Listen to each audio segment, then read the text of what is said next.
Hello, I quite often get asked how I get rid of any of the sticky stuff that's left behind from using temporary spray adhesive in my hoops. It's a bit of a mouthful. There's the sticky stuff with the bits of fluff and fibre. Now, I've let this build up a little bit, but I have actually had hoops that have looked a lot worse than that when I've done lots of towels, for instance. So I've used various products over my time. Nail varnish remover, chewing gum remover, even vinegar, pure lemon, you name it, I've tried it. And all of it works, but you have to work a bit harder than I like to. I have arthritis in my hands and it can get quite painful when you're pressing hard. So I try and use things that make my life a lot easier. And so I bought Goo Gone. And this isn't an advertising promotion. I don't work for Goo Gone and I don't get any money for advertising it. But this is what I use and it's fantastic. I believe it's American. Yeah, made in USA, and we can get it in the UK. I got mine from Amazon. And basically I use vinyl gloves because obviously some people are allergic to latex gloves, but I use vinyl gloves. Cheap enough. I pay £4 for 100, and because this can dry out your hands quite a bit, and I do have mild eczema and they can make my hands really dry out badly, even putting lots of cream on afterwards. So I like to protect my hands. I also protect my surfaces because I don't know if it will affect anything, so I err on the side of caution. I get an old dishcloth, a throwaway dishcloth, and the product. And I just put some, you can take this whole cover off, but it's got a little hole inside. You took a little tab off and it really helps control the amount of liquid you're using. So you saw how much I put on and I just rub. Now, I don't know if you can see this, but you can see I'm not applying pressure and it's coming off so well. I just absolutely love this product. I don't know who invented it, but, well, they're a genius in my book. So I just like to put it on the surface to help. So I sort of tend to go around it once with the initial amount of liquid. And towards the end it starts to dry out a bit. So I then use some more again. And I mean, I don't use too much at a time. I'd rather just go a few times over using sparingly than absolutely flood the cloth and end up with lots of it pouring everywhere, gushing everywhere and making a terrible mess. So that's all I do. And I'm going to keep doing this so that you can actually see how long it takes me to do this small hoop. Now, the other day I did my large hoop and oh my goodness, it was really bad. Really bad. I was totally ashamed.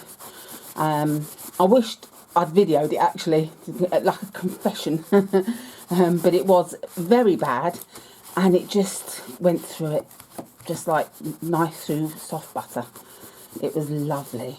And that's when I thought I need to show you all that haven't used it. I know many of you have, because obviously I've learnt through some of you to get it, all word of mouth.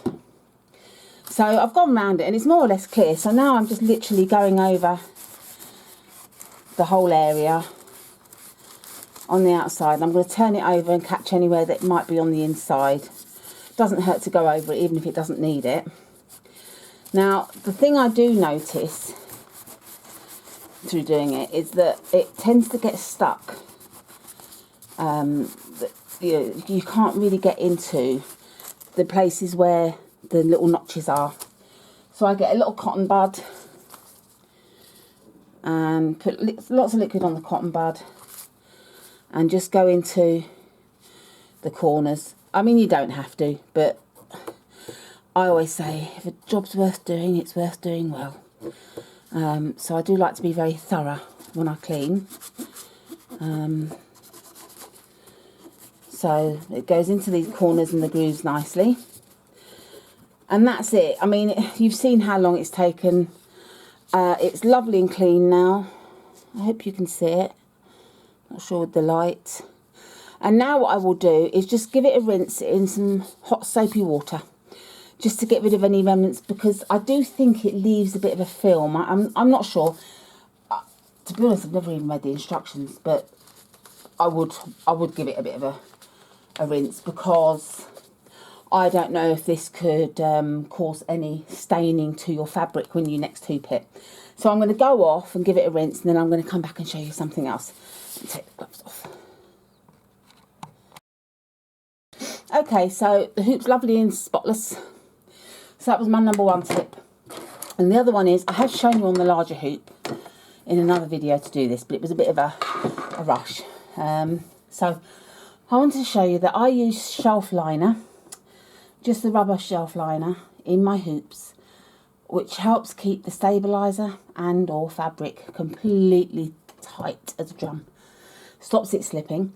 I float a lot of my items, so sometimes just a thin layer of stabiliser can move, especially I think in the 4x4 hoops. It doesn't have the grooves around the side like the larger hoop does.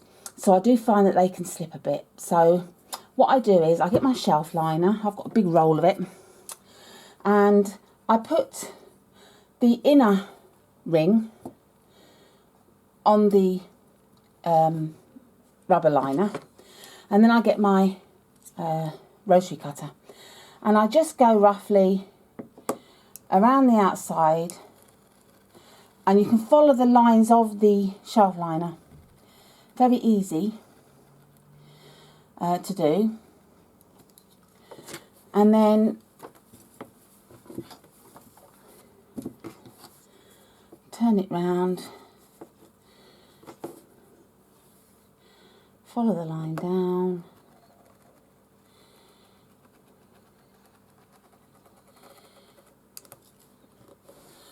and there we have that. I can put that aside. Now what I get is my Scotchgard tape, double-sided tape. You don't have to use Scotchgard, but I found that when I used Scotchgard, it lasted in my last large hoop for nearly 2 years. And the only reason why I changed it the other day was because the shelf liner was getting a bit worn where it was going in and out of the hoop.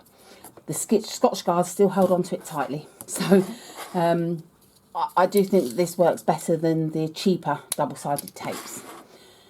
So I think it's worth investing in a bit of Scotchgard to make sure that it's going to stay put. And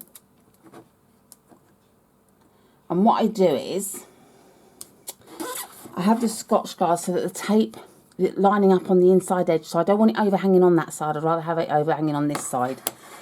So that's what I do. And put that there.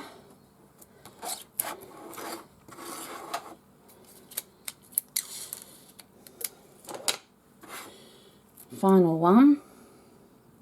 On the big hoop, I actually go all to the corners, all to 4 corners, because it's wide enough, and I have it going all the way around.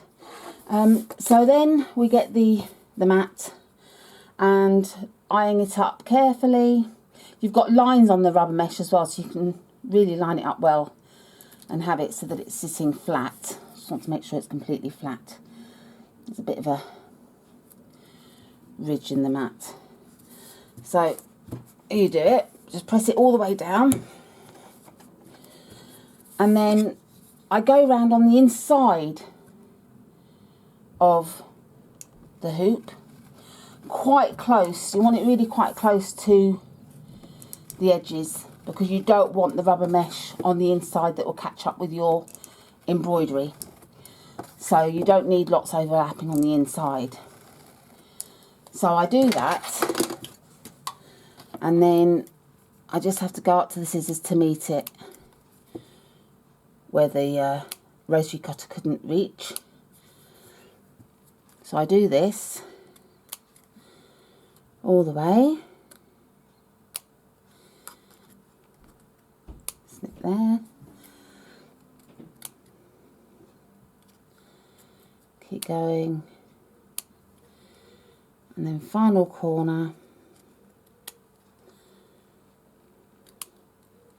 And what happens in time is, at the moment the Scotchgard would still be a little bit weak, but over time, as you're pushing it in and out the hoop, it gets stronger and stronger, sticks more and more. And I'm just going to undo this hoop a little bit because it didn't have the mesh in it before. And then push it down inside the hoop. It can be a bit stiff to start with because it's brand new mesh, but there we have it. And then you tighten it up. Obviously you've got your stabiliser in there, or your thin fabric. Now I do like to have a little bit of an overlap so it doesn't fall apart inside the hoop, but I don't need too much of an overlap, so judging by it being in here, I can see how much I can trim away and not worry about. And that's it. I mean, it's that simple. So they're my two top tips for hoops. One for cleaning and one for keeping hold of your stabiliser while you're stitching. Works particularly well for dense designs.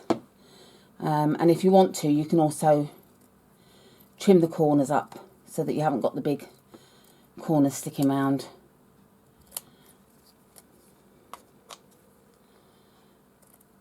Nice and simple. So I hope you like the tips I've given you, and that you find them useful, and maybe give them a try. And I shall come back another time with some more useful hints and tips.